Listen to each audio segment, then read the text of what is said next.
Welcome to The Advocate, a program that thrashes out all the topical issues of the day. When you are in government, you don't see nothing wrong with whatever is happening. The moment you are out there, everything is wrong. You can't even see many women now, and when they're there, they're not even really making a mark, and then they have an NYSC problem and this and that. One of the reasons why we don't have more women in politics in Nigeria is for as long as political meetings continue to take place in the middle of the night. Exactly.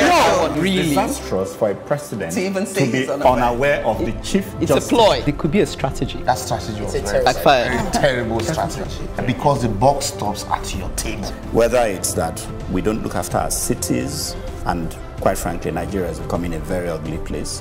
When you are the only one feeding the people with this news, and there is nobody countering them, it becomes, the news. Welcome to The Advocate, where we trash out topical issues to keep you informed and stirred up for true change. Still in election season, it should come as no surprise that our topics are still suffering election hangover. I'll be kicking things off by saying that it's high time we put our systems to the test. Liberals is in a generous mood with another goodie bag on holding the banks liable for failed ATM transactions. I'll be ready with my pen and paper. Ekene, in typical responsible fashion, is lamenting the non-legacy we are leaving for our children. How unconcerned are we? Not one to beat about the bush. Uche says it like it is. Political correctness is the enemy of free speech. Take it or leave it. Also not one to shy away from confronting the thorny issues. Ireti takes on the elephant in the room by tackling unresolved tribal animosity in our midst. So, already you have a feel for today's broadcast. Certainly not for the faint-hearted. Promises to be a courageous one. Bring it on, I say. What say you? Nigerians are the most ridiculous of people when it comes to facing up to alleged or supposed subversion of procedure. It is not surprising to see many ask that Atiku Abubakar submit to the will of God and congratulate Buhari on his declaration as winner of the just concluded presidential elections. Assuming there is very good reason for Atiku to feel he might have been the winner, is it not good for Nigeria that he complains? Is it not good that INEC is subject to scrutiny, that the courts and tribunals are tested? How else would we know that they are up to the task, that they are not partial to any persons or political parties? We must never recoil from demanding our rights. It is the way to test the institutions that have been created to allow for this. What do we mean by leave it for God? Rubbish. I do not know the merits of the PDP case or the expected legal costs, and frankly, that's not my business at this time. But what is mine and the business of all Nigerians is that our systems are up to date, and no better way than to put them to the test. Absolutely. So, yeah. Right on. Let's put them to the test. For this. No, we should. I mean, I've been so, perplexed, really, by the number of groups, the number of people, including my dear friend, Liboris, saying, do not go to court. Why not? Why shouldn't we go to court? Why shouldn't he go to court? Thank God you know I'm one of those. Because it doesn't make sense, I mean, a wrong has been done to the Nigerian people and to a party. Exactly. And, rather than, say, go and challenge this. Because it's actually for our own good. But, oh, no. Everybody's like, oh, no, move on. Let's move on. Exactly. Forget about it. Move on. Forget about what, exactly? Right now, I have no faith in our electoral process. I'm not even interested. It's like I'm taking a lot to go and vote again this Saturday. Wow. I'm just hoping. I said, let me just finish what I started. But really, he better go to court. And I thank God yesterday I read that he had gone to court and actually won the first round, which is they should release all electoral material. So yeah, I mean, now I've said all I want to say. Liberals had objected on money on grounds of even cost, hadn't he? It was his business. Is he the one paying? No, I want to hear Liberals. The legal mind amongst us. If you look at our elections and electoral reformation or transformation, from 1979 till date, the court had never transformed our electoral processes, presidential electoral processes. That's where I was going. Absolutely, they haven't. Yes. In 2003, we advised President Buhari, then, in AMPP, not to go to court also. I was one of those that said, don't go. I had to say, no, the man had been wrong, let him go, But at the end of the day, the court will look at, our courts are programmed in a way that they very, permit me to use the word, very dogmatic in their approach to this, interpreting the provisions of the law. And so, over time, if you take a look at all of the court decisions, rather than make it very easy for petitioners to nullify presidential election, they've made it even more difficult, more cumbersome. And so, even in 2007, we also did advise and admonish, don't bother. Let's look at the electoral process and find a way of fine-tuning it to make it, to bring it up to date with modern standards. They still went to court. And that was the only time the court even attempted 3 to 4 judges, 4 judges against 3, where the Supreme Court said, well, we noticed that there were some irregularities, but it was not substantial enough to nullify the outcome. Let me come in there, because quickly, let me finish. If I understand what you're saying. So at the end of the day, the only time the election became transparent was when the people remembered, when the people, removed their eyes from the court and, we all focused on INEC. And that was when Jega came and said, you know what? Even the register we have is not good enough to be called a register. And so let's even innovate a process that will enhance transparency, and they introduce card reader. So with what Atiku had, observed, or the PDP had observed in the process, I think it is high time we collate them. Against the backdrop that the INEC chairman said there are issues to be discussed around INEC. The court won't discuss them. The court will look at procedures. Absolutely. If we look at all of these issues, we now need to sit down and focus on INEC. How do we ensure that this does not repeat itself? But now you have gone to court. The court has said you can inspect, starting from the recent ex parte order, you can inspect, but you can't inspect using forensic and investigation.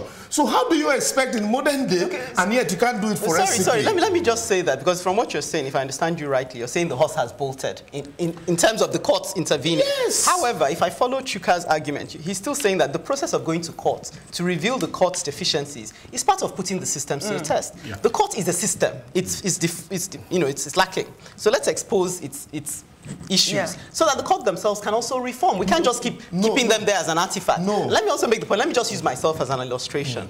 Yesterday I was driving behind some guy in a bus that said, if you don't like my driving, call this number. And the guy had the nerve to drive from an additional lane, which I'm really very annoyed about, and come in front and force his way in. I said, of course. I picked up my phone and called the number. Was there. Now, I don't even know what will come of that, but I've done what I can to put that system to the test. The lady said, okay, I'll speak to him. That is different from... I've done what I can. Totally different. You have to apply the system in place, no matter how deficient it is. The issues in court are, this election, I won, but this other man was declared winner. So declare me winner. Okay. And so the court will look at the processes of the election. And then you see another problem that we are glossing over. When APC were in opposition, it was, in the front burner because they were clamoring for it, that the onus of proving that elections are regular should not be placed on the petitioner who participated. Rather, it should be on the man who conducted the election. Absolutely. But INEC, we have left that. That is why election will continue to be like this. The court won't be able to do anything. Once INEC announces the results, the presumption is that everything is okay, everything was proper. It is you that is contesting the outcome now that will come and begin to prove in an election that you were participants. That is why now you first... So reforming. You agree now? Well, no, I'm so with Laboros on this. In fact, we can't even begin to... So, for me, first and foremost, when you start talking about court in an election situation, you're being an individualist. When you accept the result, I think you're being a nationalist. Yeah. That's number one. You're thinking of the country first. And I'll give you an example. Are you sure that's what you're saying? Allow me. That is part of what you're saying. Allow me. First of all, think Al Gore, Hillary Clinton, both of them could have chosen to actually contest the results. In fact, Hillary Clinton more so now than Al Gore, because one thing that's been agreed is that the Russians interfered, although they're still... Allow me to finish, your uncle, I know. But it's not true now. I know. In fact, one thing that all the security services in America have agreed was that there was interference. They're not saying it would have changed the results, but on that basis alone, she had the right. Yes, she could have actually contested. So they both, Al Gore did make a statement, and he said, look, I didn't contest, not because I can't, but because I'm putting the colossal... The country's interest first. The colossal change or whatever, I've forgotten the words used, that would apply to the country if you do that. Now, Atiku, he's been to court himself before. Buhari, as you said, court, lost. Like Libora said, not once has any legal wrangling in court process changed our electoral process. But it may stir us up. That's why we have to keep going. As a people. But that doesn't mean we should not test it. But it's been tested. I'll tell you. I think you're saying it's been tested several times. Okay. Yes. And it's not done. Because, I'm sorry, let me even just say, I feel that you're maybe underestimating the effect of someone actually coming and saying this isn't fair on people like Uche and I. On Uche and I, because people like Uche and I, because I'm now... Wait, let me even make the point. On our morale. Because the way the elections were run, I'm so demoralized. Yes. I just need to hear someone vexing over it. No, I want someone to go to court, even if they can't get anything from it, to show that they're passionate enough about the injustice to go to court. Go to court. Okay. Because they're representing me. I'm aggrieved by the process. Well, I'm afraid we have to... they say the best things in life are free. Time to settle down for some freebies from our very own resident legal specialist. Welcome to The Advocate, a program that thrashes out all the topical issues of the day. When you are in government, you don't see nothing wrong with whatever is happening. The moment you are out there, everything is wrong. You can't even see many women now, and when they're there, they're not even really making a mark, and then they have an NYSC problem and this and that. One of the reasons why we don't have more women in politics in Nigeria is for as long as political meetings continue to take place in the middle of the night. Exactly. Really disastrous for a president to even say to be unaware of the chief It's justice. a ploy. It could be a strategy. That strategy was very terrible strategy. Because the buck stops at your table. Whether it's that we don't look after our cities, and quite frankly, Nigeria is becoming a very ugly place. When you are the only one feeding the people with this news, and there is nobody countering them, it becomes, the news. You're watching The Advocate on Plus TV Africa. Time for our periodic giveaway. The Court of Appeal in Lagos recently, in a case involving Guaranteed Trust Bank and Aleo Ghana, upheld the decision of the High Court of Lagos State, dismissing an appeal filed by GTB that it wasn't liable for a failed ATM transaction where money was debited but not reversed after 24 hours. The respondent, who was a customer of GTB, traveled from Nigeria to England for the purpose of child delivery. She had attempted to withdraw £800 using the ATM card. Her account was debited and cost of the transaction was also debited. She lodged an immediate complaint with GTB, and GTB informed her that the issue would be resolved and her account funded within 24 hours. Upon the expiration of 24 hours, the bank sent her another email that such complaint could only be addressed after 45 days. Wow. She sued the bank for breach of contract and legitimate expectation because she had to borrow money from different people for her medical needs, on the ground that there was no contract between her and the bank that for failed transaction wherein the account was debited, she would need to wait for 45 days while the sum is kept by the bank. The bank set up a defense that it is the MasterCard that is liable, and the Court of Appeal rejected the argument that there's no privity of contract between the respondent and MasterCard. With this position of the law, when next your ATM transaction failed, remember that it's the bank responsibility to immediately remedy same. Otherwise, you can sue for damages. Yeah, I like this. If I just wish they would debit like we'll all be going to court 1 million soon. from my account. Yes, I'm all for court. I'm definitely. I also think CBN should take this as a responsibility instead of having to wait for the consumer to go through the wahala. CBN should immediately, once this is reported, they immediately, activate the instrumentality of the law. Yes. But I mean, from what I understood, there's already a fine in place. Am I behind on this? Yeah, but it doesn't. But it's not being applied. Yeah, so I'm still waiting. And even this thing you're saying, even though it sounds like good news on the surface, how practical is it now? If, because I know tomorrow or next week something will happen to me. No. How can I access? What this means is that this is the position of the law on ATM transactions. So how do I now benefit from that? So once it happens, once this happens to you, what you do, you can do a letter. You really don't even need to consult a lawyer. Do a letter to the bank saying that it is my right. Otherwise, I'll be forced to take legal action. Correct. Yeah. So if within 24 hours I don't get my money then you take it further. But you see, that's the problem. Is 24 hours is already gone. What I'm saying is that every time, they've done this to me at least 3 times in the last month. Yeah, in the last month. It's actually more rampant now than I think even before this 24 something. And they don't refund your money, especially if they take it on a Friday. You're not going to see that money until Monday. Monday or Tuesday next week. No, so, but the thing is, I think we need to bear in mind consumers, and us as consumers, we also need to understand that there are laws that protect us. And number one. Number two is that it takes a lot of effort, which is what I think Liberos is saying, that rather than us go through all the wahala, CBN, if CBN was doing it for us, because it takes a lot of effort to complain. It takes a lot of effort to see the complaint to the end. There are ombudsmen, believe it or not, most people don't know that there's a consumer ombudsman. They even have an office in our Lower Road. That's actually there that you can report to, and they will take up your case. Oh, really? No, That's my information word. Like value. Yes. Which is why it's a goodie bag. Yes, it's a goodie bag. So let's include that one in our goodie bag. There are consumer. There are consumer. It's the name of this that we have to force these banks to actually comply with something that, because I know my rights. Banks are terrible all over the world. Is it just Nigeria? No, I don't know. Come on. They're worse here, but I'm saying that. No, I'm not saying, I'm just saying that like the first topic, it really is a problem. Law regulates societies. Nobody ordinarily, everybody wants to make excess profit. But it is the law in place that will say you can't make profit beyond this. Usually what the bank do is, oh, it is so-and-so company that is responsible. Anyway, we'll send them a mail. As if, it's not our business.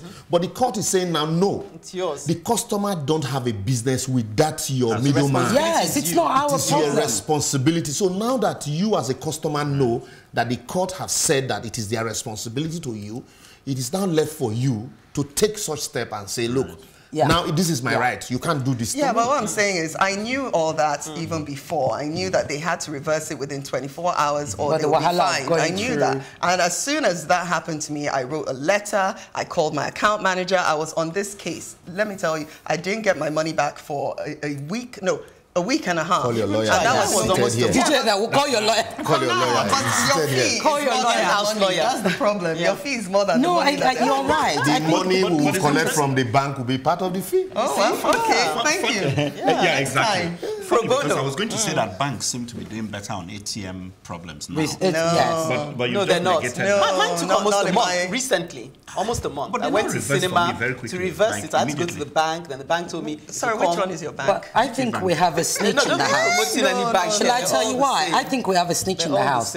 My bank gave me 13K this week. I was shocked. I almost fainted. I saw the alert. I'm like, what? Are you sure? What happened? What did they give it to you for? Some sort of spend something. So they've probably been going inside Liberos's head and thinking, okay, they're going to be talking about us, so they don't want me to show them. They want you to show them. They don't want them to. But I think Uche is right in the sense that, there's a lot of charges, hidden charges that's taking. And who's got the time to be going through 25 naira, 35 naira, all that? No, you see, the other day they charged my corporate account. They just took 15K just like that. I spoke to my brother. I said, is that normal? He said to me, it's fine. And if it's because you don't have money, if you had more money, you wouldn't even be thinking about 15K. Very soon. Yes, that's what he said to me. Maybe one of these days, that might probably form one of our goodie bags. Please bring it on. And the other thing you're saying, I mean, sorry, I don't seem to be jumping too much now, because I'm still trying to see how this thing will come down to me on the level I want it to come down to. You're saying that there are laws. There's so many laws in Nigeria, we don't even know half of them.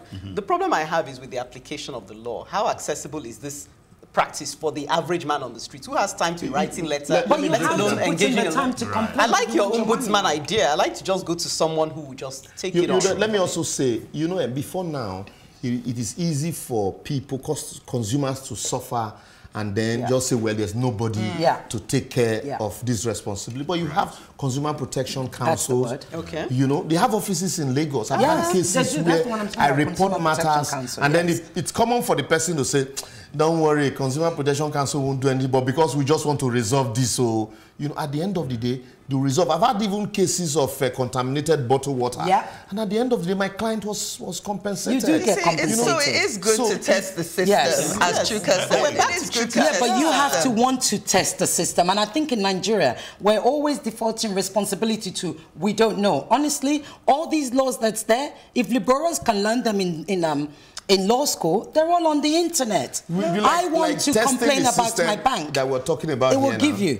The same testing the system. We are saying that Why wait to test the system? Why CBN can just take up this responsibility? So after all, that's what they did. But you know, this new CBN does. It's not very consumer friendly. When Sanusi was there, you and I both know Sanusi was very focused on the rights of the consumer, which is why we're not being charged ATM. But the new block that's there right now is a merchant banker, not a consumer banker. That's what I say. Shout out. I mean, let's petition CBN. There's still hope for us. Isn't he going on leave? Yeah, but no, but really, already the law is already there now, because the law is what the court says it is. Yes. So now the court of appeal, not the High Court, the Court of Appeal, had made a pronouncement. That is the position of the law today. In terms of ATM liability, it is the bank that is liable to the customer. What about that guy? What's the name of the guy? Innocent and GT Bank. Yes, exactly. That's excellent. That one had even gone to Supreme Court. It's the one to be studied. Also, I might also bring up that issue because it borders on charges. Yeah, charges. That one has to do with charges, hidden charges and all of that. And when the exchange rates changed and the contracts. On that one too. Anyway, the day we'll discuss it, because at the end of the day also, the bank accepted that the client was overcharged. Yes. And also, I really need someone who go to pick up my case of always charging me for maintenance fee on my MasterCard. I don't even have a MasterCard on my account. Yeah, on this particular account, they're always charging. Start with your banking officer, honestly. Things are heating up, and we're just in the second lap of the race. Ekene will certainly not be dropping the baton as she advocates on leaving a legacy for the next generation. We'll be right back. You're watching The Advocate on Plus TV Africa. It's my turn now. Here we go. Imagine the scenario. The first leg of a 4x4 relay race runs as if their lungs would burst and leaves a comfortable advantage for the next leg. A similar scenario plays out with the second leg. The crowd is beside itself with jubilation and anticipation of victory, till we get to the third and penultimate leg of the team, and the baton is dropped. The team has been let down. The disappointment felt by the supporting crowd is palpable. I see it in all facets of life. In the political sphere, where the retirees see nothing wrong with hogging power and leaving next to nothing for the generation after them. Yes, they train their biological children in foreign universities, but equip the many children who are their legacy with next to no capacity to run a better race than was entrusted to them. In today's work environment, where ego and a selfie mentality, life revolves around me, results in a preoccupation with nudging others out of the prime spots, jealously guarding opportunities for training and capacity building as if the future would end with our generation. I further see it in our mode of parenting. We're besotted with the pursuit of discovering me and my happiness today. Time, the key heritage we can give to our children, is spent pursuing a career as an end in itself, or on social media, building the me brand. Although I may be generalizing, I want to stress that what is needed is a cultural revolution, where sacrificial living is the default and not the exception. A society where old men plant trees that they may never sit under. With this vision in mind, I know we would see that every day presents countless opportunities to sow seeds of the tree under whose shade our children may one day recline. Yeah, that's beautiful. That sounds poetic. Yeah, because I'm not really sure what you're saying, to be honest with you. I really am not. I enjoy the poetry, but I'm not sure what you're actually... Let me paraphrase. Can I paraphrase? From what I understand, okay, please go ahead. From what I understand is, look, now our life is all about me. And now, we should learn to build legacies or live life for others instead of just well said. And what that actually ultimately means is that your legacy is not necessarily your children. Because I think people are making this mistake. Your legacy is everybody around you. That's why I was saying that. So it's societal. You or your children might never societal. Meanwhile, you're just thinking about your children. Oh, off they go to Oxford or Cambridge or whatever. And then in the meantime, you're thinking, that guy that can't even pay his school fees, that's his own problem. And yet, those are, if you look at the population... Those are part of your... Yeah, they are part of who we should be pushing. Yes, and someone actually... Because the danger in it is that I once told them, I didn't have, a posh upbringing. And we're... Really, I will use this to encourage. I use this to encourage people a lot. So when you tell me, "Oh, my father is late," so that's when it will crime. I said, "Look, my own father died at a very young age. My younger ones didn't have the opportunity going to school with their mates. It was when I left that I had to now train them. And then people ask me why. I say because if I train only my kids, my kid might end up taking those responsibilities that ordinarily shouldn't be theirs. If you train only your children and leave your neighbors, sometimes your children might not be comfortable in those places that you have kept them because you breed criminals around you because you refuse to, to train them. Yeah, I mean, and also just to enlarge the workplace, sorry, because I should really let you guys tear this one apart. But someone had given me an illustration of something they faced in their work environment. And there were opportunities for training. And the opportunities were for the young. They specified that they wanted young. The old people will go. But the old ones, because they were the ones in charge, they'll say, no, when your time comes. And they were going for training, not understanding that the whole idea was to train the young and up and coming. Yeah. And, that whole... Yeah, it happened. And that was an investment. There's also an angle that I thought I, caught from what you said, which was the sacrificial nature. And I think even as parents, let's take it even to ourselves as parents. I've noticed that parents today are more about just instant gratification for their children, maybe because they want to focus on their careers or they just want to get on and just do their own thing. So, they have a child, he wants chocolate, take chocolate. He wants this, take it, just to, pacify keep the child, pacify the kid. Not thinking about what they're raising and what that child will become if they don't teach that child some form of restraint or control. Exactly. So, I saw that as well, and I thought, that's why I thought it's like the Pope, like Pope Francis said, this Lenten period, don't drop those habits if it cannot enhance somebody's life. Some people say, I want to stop smoking, I want to stop fornication. Just for myself. I want to, if you cannot, if your lifestyle cannot support somebody else's life, cannot do good to somebody, there's no need dropping these habits and then you continue to be all about selfish. But what I would like to say, and what I get from what you're saying, and I made some notes. So if we're talking societal, what's society about? It's about the common, the wider person. So we need to be, invest in society. I think is what you're saying. We need to be creative and we need to be generous as members of society. However, what you are also saying, I think, one thing we all already do here, Liberals just said it, we will have a republic that we support.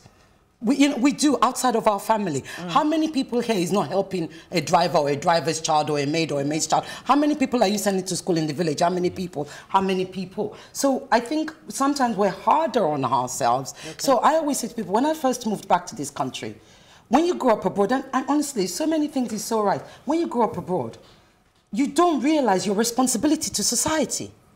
Do you realize that you really don't? It's when you come back to Nigeria, and I always say, coming back to this country, I grew up. I actually began to imbibe much more. Not that I didn't care about other people before. I cared about my neighbor. But I actually began to care about the larger society and the fact that I, as a person, needed and must continue to do as much as I can. But I'll give you the reason why you care. You've got to care. If you don't care, you're in trouble. They might just eat you. It's on your doorstep. And then also, I think that this message, Akene, was really, from what you've just said, yes, you reminded me that, yes, we do actually take on lots of responsibilities outside ourselves. This message is really for our leaders. Yes. It's really not necessarily, because our leaders are falling short of their responsibilities. That's why we are now doing, we have taken on this role. If you look at the flip side, Ireti said something about those societies abroad. That's why you have the kind of society that you have, where in our society, growing up, they say the village raised a child. Yes. Communal life. Now you live a societal life where it's about you, locked up in your, walls, cocoon, Chuka's walls, and you don't know that. And so now the society, the government is supposed to be the, is supposed to be the one taking care, taking exactly all of those responsibilities. And so when we are abroad, they leave all of that for government to do, including, caring for your neighbor, caring for your children, caring for your parents. And so we're gradually losing that, like Ekene is saying, we're gradually losing that, caring for one another spirit that shouldn't be, irrespective of the government would provide all those things, but we should still retain that human meekness in us that means look out for that person. I mean, you're right, because you're driving, you see somebody by the roadside, stop and give a helping hand. But, oh gosh, I can't believe the time is up on this one already. I had so much to say. At this juncture, we join the conversation on the social media space. On the topic of e-voting, Francesca Dora and when Carrie says, been waiting for you guys to speak on this. So Uche, you gave her what she wanted. Yere Eyen says, e-voting makes rigging difficult and we cannot do without rigging. So, which is she saying as in, are we stuck with the process? And on the matter of laughter as the people's opium, Tayo Sholuade Sokomba says, so true, as a people, as a nation, we're too tolerant. We tolerate corruption, power failures, ill-equipped hospitals. The list is endless. But the truth is, for a people to rise up and take a stand against evil and injustice, there must be unity and one voice, which is sadly missing in our nation. Keep your comments coming in. We love hearing from you. To join the conversation on Facebook at Plus TV Africa and on Instagram and Twitter at Plus TV Africa, hashtag #TheAdvocateNG. And we'll endeavor to read some of your responses on the program. Time to go on a brief break, and when we return, Uche certainly won't be pulling any punches as she takes on the enemy of free speech. Welcome to The Advocate, a program that thrashes out all the topical issues of the day. When you are in government, you don't see nothing wrong with whatever is happening. The moment you are out there, everything is wrong. You can't even see many women now, and when they're there, they're not even really making a mark, and then they have an NYSC problem and this and that. One of the reasons why we don't have more women in politics in Nigeria is for as long as political meetings continue to take place in the middle of the night. Exactly. Really disastrous for a president to even say to be unaware of the chief It's justice. a ploy. It could be a strategy. That strategy was very terrible strategy. Because the buck stops at your table. Whether it's that we don't look after our cities, and quite frankly, Nigeria is becoming a very ugly place. When you are the only one feeding the people with this news, and there is nobody countering them, it becomes, the news. You're watching The Advocate on Plus TV Africa. The only way to say a thing is just to say it. Political correctness, the enemy of free speech. Yes, that's my title this week. My issue with political correctness is that it tries to silence different worldviews, particularly from the conservative or Christian beliefs. A form of tyranny in my book. It tries to achieve conformity through methods such as public shaming. For instance, if one criticizes the teachings of Islam, immediately they're branded as an Islamophobe or racist. This stigmatization forces many people into silence, resulting in political correct viewpoints becoming the norm in public discourse. We need to remember no one has the monopoly on truth. Yet, what I have noticed is that those from a PC approach feel so convinced that they are right and feel morally justified silencing other views by any means necessary. How then are we to discover truth if we're deprived of hearing all sides? It has become clear to me that political correctness is a form of social control. In George Orwell's novel 1984, the state controls how people think through the elimination of words that are considered harmful. Political correctness controls by eliminating words and ideas from public discourse and therefore becoming a means of thought control. Just because an idea is offensive to someone doesn't make it wrong. The truth often offends. The only way to combat this cancer is by exercising our right to free speech, and in doing so, defeating falsehood. Quite. I'll be the first to punch this one. And I'll be behind you. I can see Chuka smiling like, my daughter in whom I'm and I'm the only dissenting. No, I'm dissenting as well. Thank you. Nothing she cannot have come from any other. So I think you have come than a beloved daughter. I can see the approval. He's well pleased. Approval written all over his face. You see, there is, in learning, there's what you call diplomacy. It doesn't necessarily mean political correctness. That's right. You find a better way of saying the same thing. Without offending. Without offending. No problem. So it doesn't mean that you are not speaking your mind or that you're not free. But meanwhile, even in law, yes, even in your fundamental rights, your rights stops where mine begins. Yes, absolutely. For the fact that you have a right to say anything you want to say does not mean that you have your right. You could be saying what you want to say. You can insult me. Yes. You know, or you can libel me. Yes. Or so you can use derogatory words at me. But there's even what we call polite insults. Yes. You tell a man, if not for the respect I have for you, I would have said you are. You know. So that's what these days people brand as, oh, it's trying to be politically correct. No. Diplomacy means there is a way you tell a man go to hell. He's happy going to hell. There's a way you tell a man how are you, he will ask you will be mates. You know, so it's just the same way you say, instead of saying the man is blind, you say he's visually impaired. I was going to join you, but no, sorry, Chuka, I know you have your own support. No, Chuka will take it. Just lined up. But I was going to say that, Libros, you've got it wrong. Yeah, that's not what she's saying. Totally she's not actually saying what you're dealing with are individual, preferences and, whatever it is I don't like. She's dealing with something that looks like it's being imposed on a group of people. Yes. So where you have an unconscious feeling that I can't actually come out and speak my mind anymore because it's no longer seen as the right thing to say. And even though I feel it, so like now there's certain things, that's why she mentioned. Make me understand. Yes, let me try. Let me say it diplomatically. So there are ways of talking today now. There's certain things in our society that are not tolerated. Our society is less politically correct than others. Yes. But if you go to somewhere like the UK, there's certain things you cannot say. Like gay, no matter, right? Yeah, something like that. But I don't know.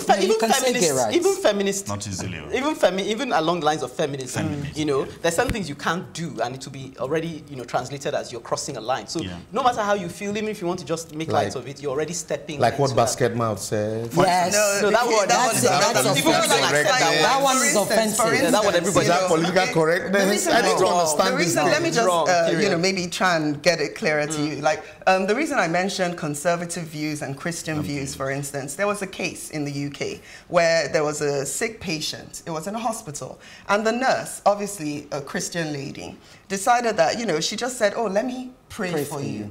And that was it, She was suspended from work. It was like you can't even say, "Let me pray for you." There are places you can't even mention God anymore. That is political correctness because society it offends a group of people if you mention Jesus Christ or God. So you're not supposed to. But why I wanted to support Libros initially, until he said what he said, was to say that what used to be politically correct initially, the Christians used to be the dominant voice, and they used to intimidate everyone to saying, God save, whatever. So they're seeing it from the other side of the fence now. So political correctness tends to shift. Yeah, absolutely. But what I'm saying is that we're now, okay, sorry, you say actually. No, so for me, there's something that I always remember, and I remember my parents used to say this, and being the big mouth that I was, I've always been that person, that opinion person. Yes, my love, we're getting married later.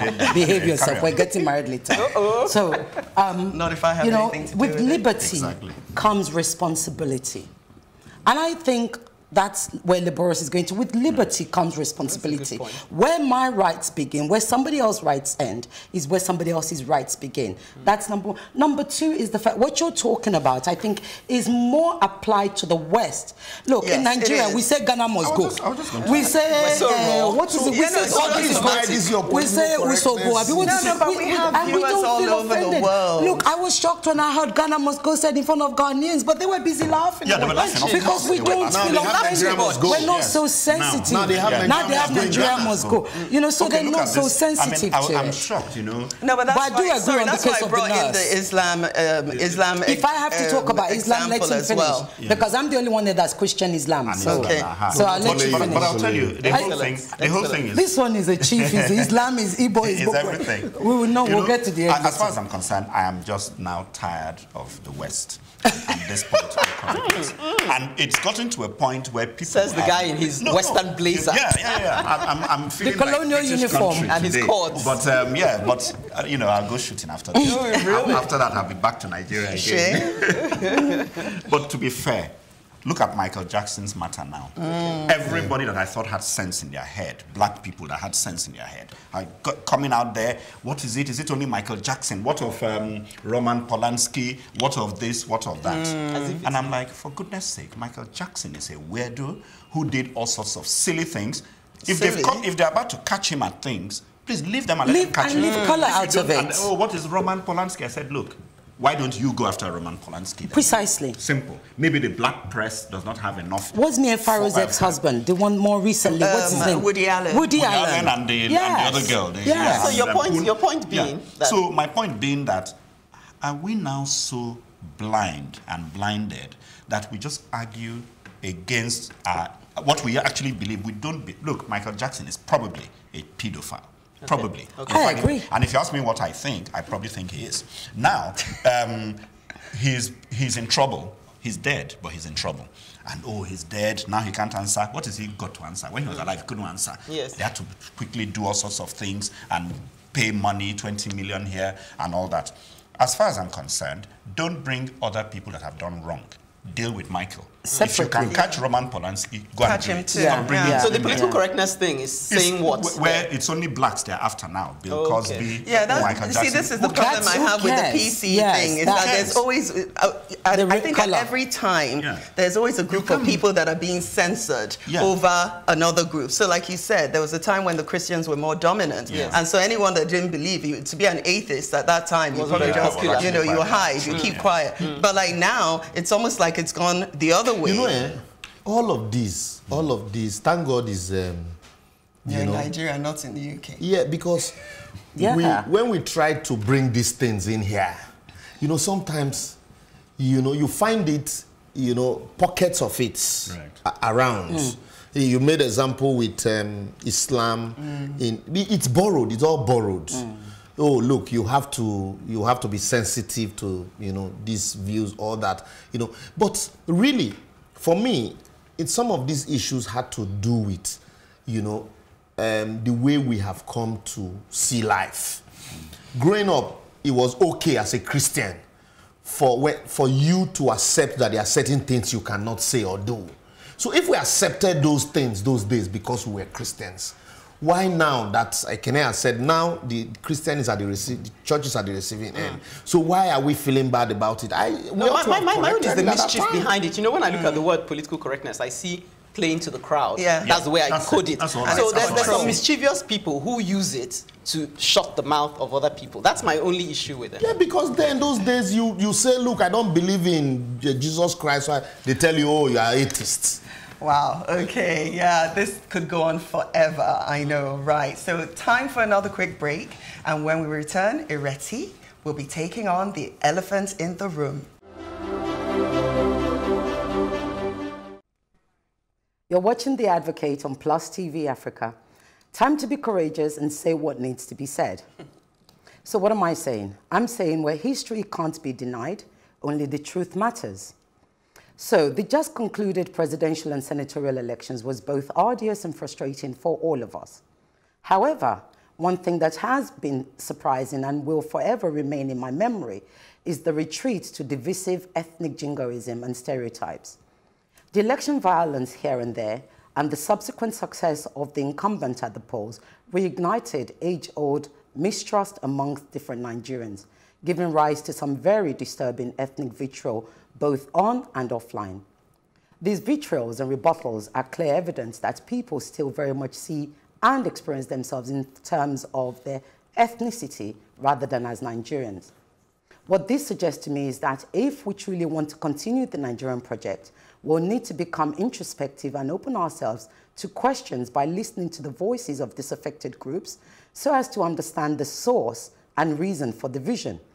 Yet, maintaining a focus on mending bridges rather than burning them with our vile and unhelpful words. This will require that we are courageous, open-minded, and have a deeper sense of history. Yes, history. To do this, we must be willing to submit to the wrongs of our past so as to claim back our future. So who are we? No, the wedding is not today. Today, I am wearing items that pick from across Nigeria. I'm wearing my East, my North, and my South. This, in my opinion, is the true beauty of what it means to be a Nigerian, that we are fortunate to select and incorporate from all our rich cultures. Today, I am Nigeria. 49 years ago, the most atrocious 3 years in our history ended with an estimated 2 million Nigerians killed in the genocide or the civil war. Although the Nigerian civil war is over, however, for many, especially for Southeasterners, it remains an unfinished business. and it continues to occupy as the elephant in the room, with no form of memorialization or public discourse. In fact, it was expunged from our curriculum.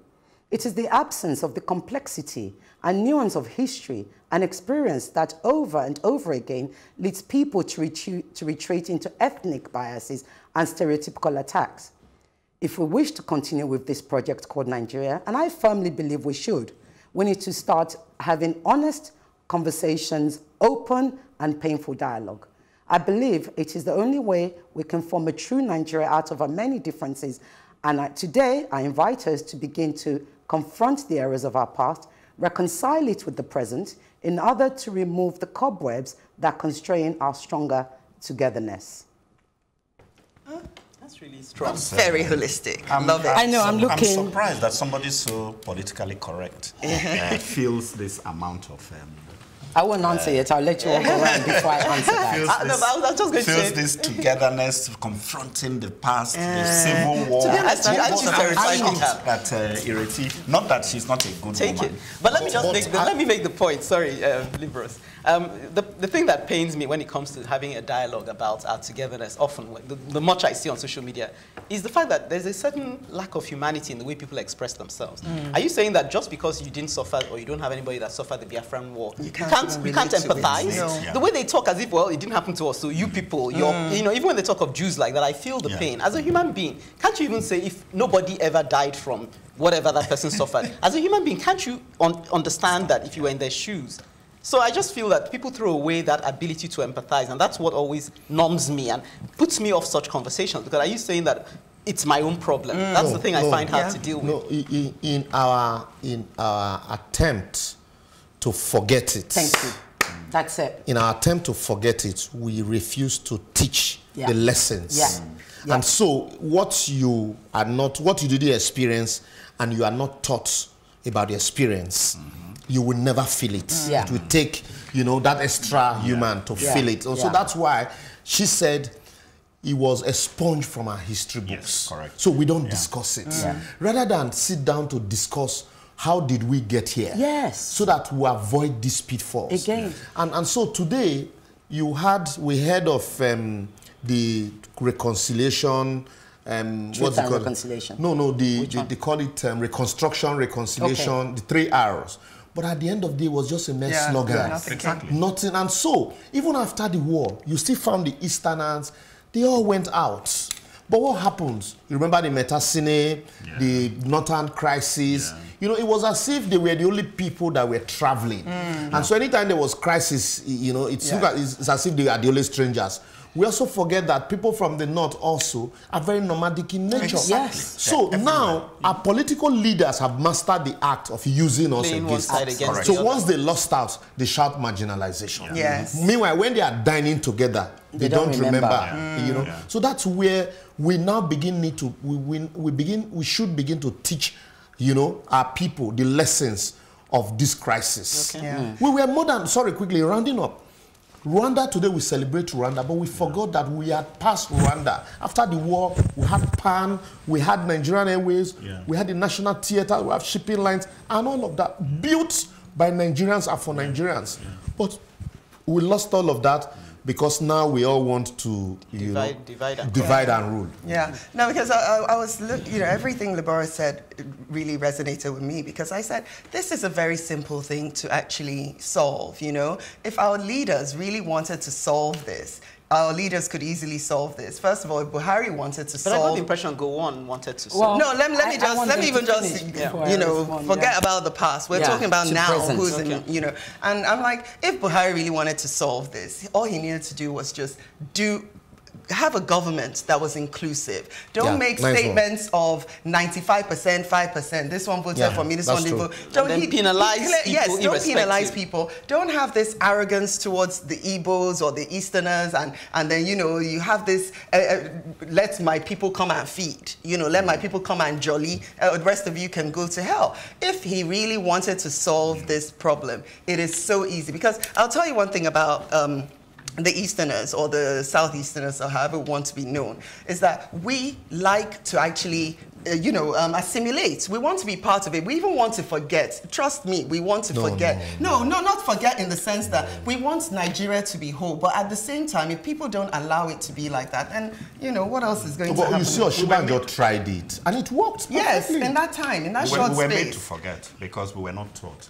in school as well. Because I remember the Civil War thing. I honestly thought it was some kind of, maybe when I was very, very, very young, in Benin, I thought the Easterners had misbehaved, like a child who has misbehaved, that is well beaten and caned by the parents, and now go and respect yourself.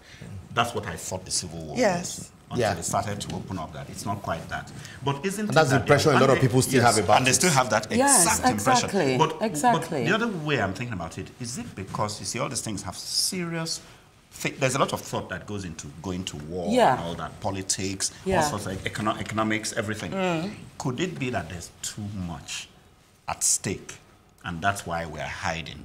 Okay, so let me answer. You said something earlier, and I'll answer it because I really feel very passionate about this. And honestly, I might be a liberal. You know me, I don't hide from what needs to be said. Seriously, that's why I feel like for as long as the whole debate, Biafran debate, continues to be pushed aside, I personally, as a Nigerian, feel offended that it's not being discussed. That's number one. Number two, you said something about, are you lacking in empathy? And that's the foolishness that I see. It's that everybody in the country was affected. Everybody. Yeah, look, but it's correct to say that the majority of those who died didn't die from gunshots. They died from starvation. Yes. Starvation. We're all prisoners of. Yes, and we are all. These are my brothers, my sisters from the East. We're all casualties. That's why I'm dressed like this today. I feel very passionate about it, and I think when you go on, when I started researching this, and I think I've read more about Biafra since this whole ethnic ugliness began on social media than I've ever read. And you're left totally shocked. Because when you go on war memories, you hear people from Lagos talk their war. You hear people from the north, everybody was talking about how the war affected them as a person. But guess what?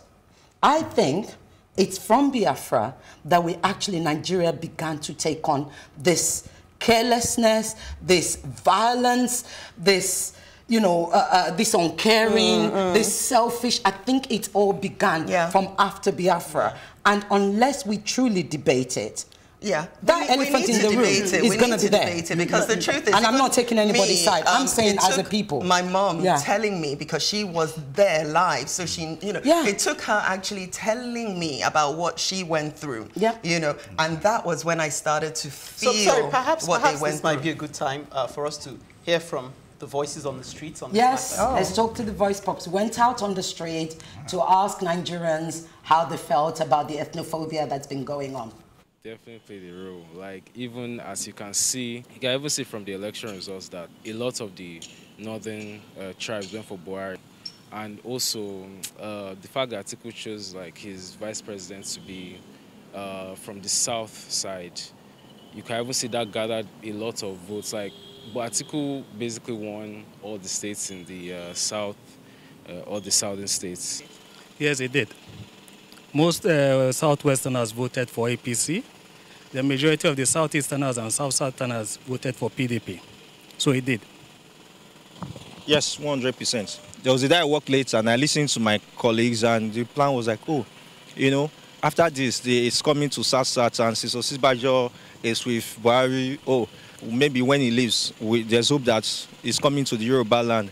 And the other one, if Atiku is there, maybe he's leaving, it will come to the Igbo land. So definitely, it's along ethnic and religious lines. And until we keep that aside and work as one and say, this is what we want as a nation. For me, I'm a Christian, but what I always tell people, if a pagan will deliver, let's vote him there.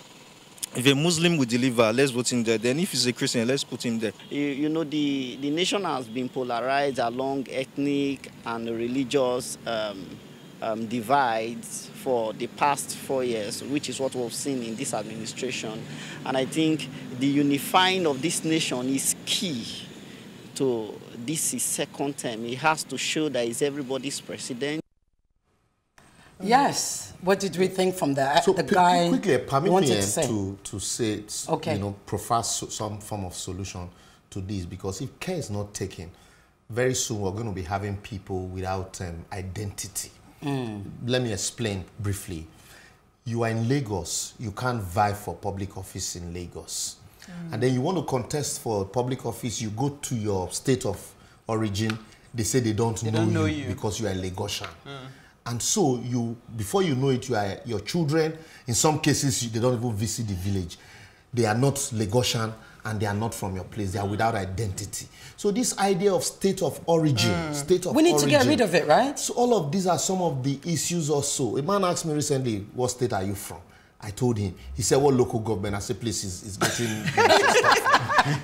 so I have school fees to think about.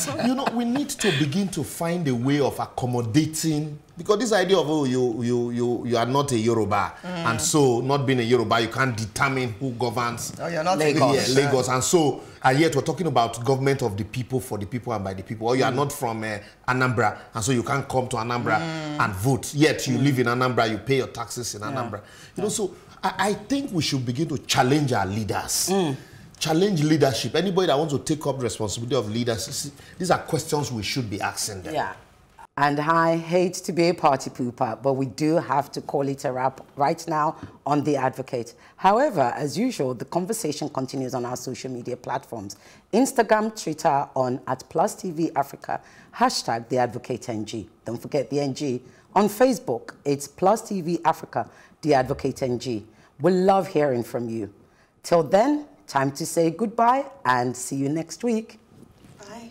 Welcome to The Advocate, a program that thrashes out all the topical issues of the day. When you are in government, you don't see nothing wrong with whatever is happening. The moment you are out there, everything is wrong. You can't even see many women now, and when they're there, they're not even really making a mark, and then they have an NYSC problem and this and that. One of the reasons why we don't have more women in politics in Nigeria is for as long as political meetings continue to take place in the middle of the night. Exactly.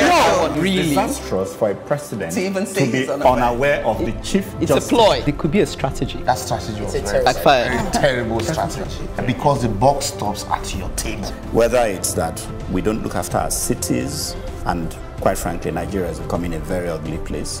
When you are the only one feeding the people with this news, and there is nobody countering them, it becomes, the news.